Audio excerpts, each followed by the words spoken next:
మూసీ ప్రక్షాళనలో పేదలను మధ్యతరగతి వారిని ఇబ్బంది గురి చేయాలని తమ ప్రభుత్వం భావించట్లేదని మంత్రి శ్రీధర్ బాబు అన్నారు. బీఆర్ఎస్ సోషల్ మీడియా ప్రజలను తప్పుదోవ పట్టిస్తోందన్నారు. మల్లన్న సాగర్ నిర్వాసితులపై గత ప్రభుత్వం ఏ విధంగా వ్యవహరించిందో అందరికీ తెలుసన్నారు.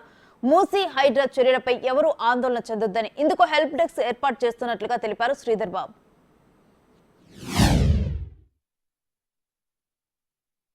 పేదలకు సంబంధించి వారిని ఎప్పుడు కూడా వీధి పాలు చేయము. ఈరోజు ఒక బాధ్యతాయుతమైన సంస్థ ఒక జవాబుదారీతనంతో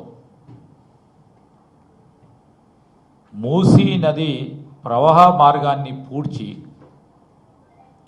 రివర్ బెడ్లో ఉన్న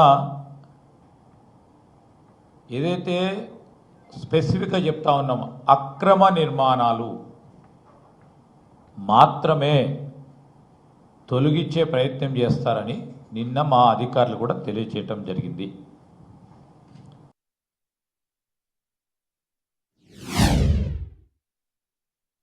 డబుల్ బెడ్రూమ్లకు సంబంధించి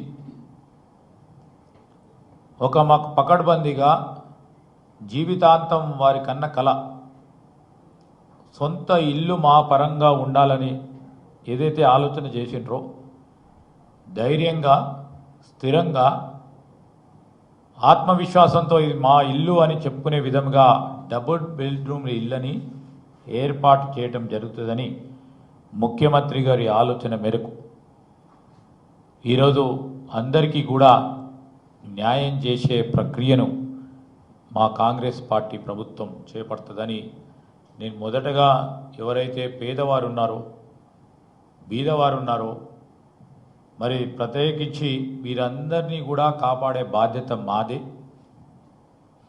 దాని బాధ్యతలో మేము ముందుంటామని వారికి తెలియజేయడానికి ప్రభుత్వ పరంగా మేము ఈరోజు చెప్పదలుచుకున్నాం.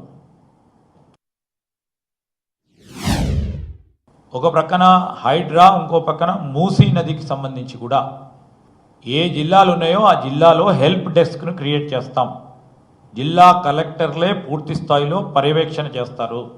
ఉదాహరణకు ఒకసారి అనుమానం రావచ్చు, ఇప్పుడు జరుగుతూ ఉన్న సందర్భంలో మా ఇల్లు పోతుందో, మాకు ఇంతకుముందు ఒక పర్మిషన్ ఇచ్చారు, పర్మిషన్ పరంగా ఇబ్బందులు వస్తాయని అనుమానం ఉంటే ఈ విధంగా వస్తాయని మీకేదైనా అనుమానం ఉంటే హెల్ప్ డెస్క్ క్రియేట్ చేసి తప్పకుండా మీకు న్యాయం చేసే ప్రయత్న భాగంలోనే అన్ని కలెక్టరేట్స్లో హెల్ప్ డెస్క్ని క్రియేట్ చేస్తాం. మల్లన్న సాగర్ భూ నిర్వాసితుల విషయంలో మీరేం చేశారో ఈరోజు రాష్ట్ర ప్రజలందరికీ తెలుసు. అక్కడ చితి పెట్టుకొని ఒక రైతు సోదరుడు మల్లారెడ్డి ఆహుతి అయితే ఆ రోజు మీ పక్షాన, మీ ప్రభుత్వ పక్షాన మీ బాధ్యత లేకుండా మీరు అడ్డగోలుగా వ్యవహారం చేశారు. ప్రభుత్వం 9 సంవత్సరాల కాల హయంలో మీరు రాష్ట్ర ప్రజలకు సంబంధించి భూ నిర్వాసితులకు సంబంధించి 2013 భూ నిర్వాసితుల చట్టాన్ని పూర్తి స్థాయిలో ఇన్ ప్రిన్సిపల్ అమలు చేయాలంటే దాన్ని ప్రక్కన పెట్టి కొత్త జీవో తీసుకొచ్చారు. అవునా కాదా ఒకసారి మీరు ప్రజలందరూ కూడా గమనించాలి.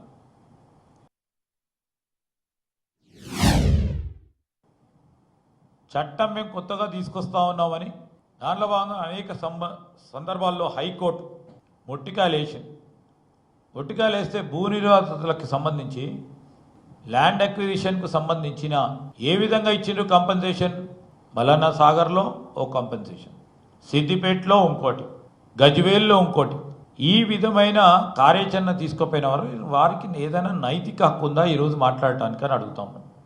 మా ప్రభుత్వానికి సంబంధించి పారదర్శకంగా ఉండాలి,